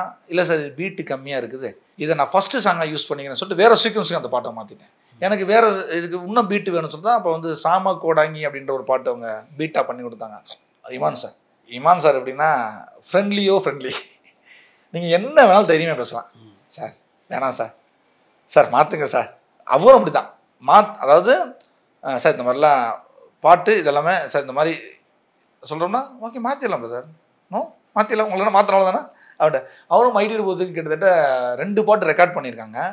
ரெக்கார்ட் பண்ணிட்டு அப்போ வந்து என்ன சொன்னாங்கன்னா, எனக்கு ஒரு சின்ன இருந்துச்சு, சார் இந்த பாட்டு கொஞ்சம் ஏதோ இருக்குது நமக்கு, அந்த மாதிரி ஒரு ரெஃபரன்ஸ் சொன்னீங்க சார், அது பக்கத்தில் வரலையோ அப்படியே இருக்கணும்னா நோ ப்ராப்ளம் மாற்றிடலாம், வாங்க நாளைக்கு வாங்க அப்படின்ட்டு அவருமே எனக்கு 2 பாட்டு மாற்றி கொடுத்தாரு.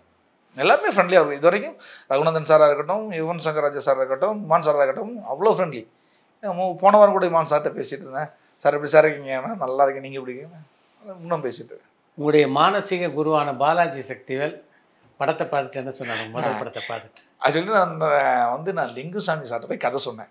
ஃபர்ஸ்ட் மஞ்சப்பை கதையை வந்து முதல் நாள் போசான்ட்ட சொன்னேன், 2ஆம் நாள் லிங்குசாமி சார்கிட்ட சொன்னேன். அப்போ கீழே வந்து கிட்ட படம் வழக்கின்னு 18 கிலோமீட்டர் சார் எப்போ கேட்டாலும் அடுத்த படம் சொல்கிறாரு. அடுத்த தடவை நான் அவரை பார்த்தேன்னா, சார் ஆடியோ ஃபங்க்ஷன் வச்சுருக்கேன். அடுத்த தடவை பார்த்தீங்கன்னா அடுத்த தடவை சொல்லுவார், நீ அடுத்த தடவை வாடான்ட்டு. நான் இல்லை சார் ஆடியோ ஃபங்க்ஷன் வச்சுருக்கேன், நீங்கள் வாங்கன்னு நான் சொல்லணும் சார், நீங்கள் சொல்லிடாதீங்க அப்படின்னேன். லிங்குசாமி சார் நீங்கள் வந்து நான் சொல்லிடாதீங்க நம்ம படம் பண்ணுறது அப்படின்னேன். சரி அப்படின்னார். அதே மாதிரி கொஞ்ச நாளுக்கு அப்புறம் வந்து பாலாஜி சக்திவேல் சார் ரூமுக்கு போனேன் நான். வானவீனு அப்படின்னாரு. வானவீன் அப்படின்னா படம் பண்ணவே தெரியாது சார், தெரியாது. வானவீனு அப்படின்னே அப்புறம் சொன்னார், சார் இந்த மாதிரி நான் படம் பண்ணேன், லிங்கு சொல்லிட்டாரா அப்படின்னாரு. அவளை இல்லை சார் உங்களை ஆடியோ ஃபங்க்ஷனில் தான் கூப்பிடலான்றது அவளை. இல்லை சந்தோஷம்டா, ரொம்ப ஹாப்பிடா அப்படின்னாரு. படம் பார்த்துட்டு ரொம்ப சந்தோஷப்பட்டேன், நல்லா இருக்குன்னு சொன்னான், சூப்பராக இருக்கா. இன்னும் சொல்ல போனால் அது காதலோட பாதிப்பாக கூட இருக்கலாம். கிளைமேக்ஸில் வந்து ஆக்சுவலி தாத்தா பைத்தியமாக போகிறது முதல்ல வந்து நான் சாகர மாதிரி தான் வச்சுருந்தேன். அப்புறம் இங்கே ஒரு உண்மை சம்பவம் நடந்தது. சர்க்குணம் சாருடைய க்ளோஸ் ஃப்ரெண்டுக்கு ஒரு உண்மை, அவருக்கு அந்த கலவாணி முடிஞ்சதுக்கப்புறம் சர்க்குணம் சாருடைய ஃப்ரெண்டுக்கு ஒன்று நடந்துச்சு. சார் சொன்னார், டே சாகிறத விட இது சூப்பராக இருக்கும்டா அப்படின்னாரு. ஆமாம் சார் கரெக்டாக இருக்கும் சார் அப்படின்ட்டு அது தூக்கி, அதாவது நான் அவர்கிட்ட போய் சொன்னேன், நான் சார் இந்த மாதிரி நடந்திருக்குல்ல, இதை நம்ம தூக்கி வச்சிடலாம்னு. அவர் சொன்னாலும் ஆமாடா நல்லா இருக்குடா அப்படின்னு சொன்னார். அதுக்கப்புறம் தான் அந்த இதை தூக்கி உள்ளே வச்சான். அது அந்த கதைக்கு அந்த கிளைமேக்ஸ் ரொம்ப ஆப்டாக இருந்தது. மஞ்சப்பைக்கு அதுக்கும் நிறைய சண்டைகள் நடந்தது. சர்க்குணம் சார் எல்லாருமே ஒத்துக்கிட்டாங்க, லிங்குசாமி சார் எல்லாருமே ஒத்துக்கிட்டாங்க. போசனை வந்து அதை இவ்வளோ வரைக்கும் ஜாலியாக சொல்லிட்டு தாத்தாவை கடைசியில் காலி பண்ணணுமா, ஒன்று பண்ணுவோம் பாக்யராஜ் சார் படம் மாதிரி டார்லிங்கில் ஒன்று இருக்கும்ல, அது மாதிரி காமெடி பண்ணி விட்டுருவோம் அப்படின்னாரு. நான் சொன்னேன், அண்ணே காமெடி பண்ணால் படமாக இருக்காது, அழுத்தமான ஒரு உணர்ச்சி பூர்வமான கதை இல்லைண்ணே படம். ஏன்னா போசன்னு நிறைய விஷயங்கள் சஜஷன் சொல்லுவாப்புல. நான் அந்த தாத்தாவை வந்து குதிரையில் கூப்பிட்டு போகிற சீனெல்லாம் வந்து எக்ஸ்டெண்ட் பண்ணது அவர் தான். தம்பி இந்த மாதிரி வந்து அந்த சீன் சொல்கிறேன், இது இப்படி பண்ணால் நல்லா இருக்கும்னா. அப்போ அவர் சஜஷன் சொல்லிட்டு இருக்கும்போது அவர் சொல்கிறார், இல்லை கிளைமாஸ் வந்து பாக்யராஜ் சார் பண்ணால் தான் நல்லா இருக்கும்னாரு. நான் சொல்கிறேன், என்ன இது வந்து நான் இந்த படம் எடுக்கிற காரணமே நான் ஒரு தப்பு பண்ணிட்டேனே, அந்த தப்பு யாரும் பண்ணிடக்கூடாது தான். அப்போ அதுக்கு இதுதான் கிளைமாக்ஸ்னே ஒழுசு, இது ரொம்ப ரெகுலர் படமாயிருமே அப்படின்றார். அவர் யாருமே ஒத்துக்கலை. அது லிங்குசாமி சார் அந்த கிளைமாக்ஸ் தான் பண்ணுறாரு. டேரக்டர் என்ன சொல்கிறார், கிளைமாக்ஸ் கரெக்டாக இருக்கும் அப்படின்னாரு. அப்புறம் சர்க்குணம் சார் கூட வந்து டே பாசிட்டிவ் போயிடலாமா அப்படின்னு ஒரு வார்த்தை கேட்குறாரு. சார் பாசிட்டிவ்லாம் வேணாம் சார் அப்போனோடனே அவர் லிங்குசாமி சார் ஒரு வார்த்தை சொன்னார். போஸும் ஒரு விஷயம் சொல்கிறாரு, சர்க்குணம் சாரும் சொல்கிறாருன்னா நீ மாற்றணும்னு அவசியம் இல்லை, பட் அனலைஸ் பண்ண. ஏன்னா ஒரு சாருமே ஒரு கலவாணி வாகைச்சுடவான்னு சொல்லி ஒரு மிகப்பெரிய ஹிட்டு. போஸுங்களும் வந்து இவங்க ஒன்று சொல்கிறாங்கன்னா ஏதோ அவங்க ஒரு அனுபவத்தில் ஒன்று சொல்கிறாங்க, நீ மாற்றுன்னு நான் சொல்லவே மாட்டேன்.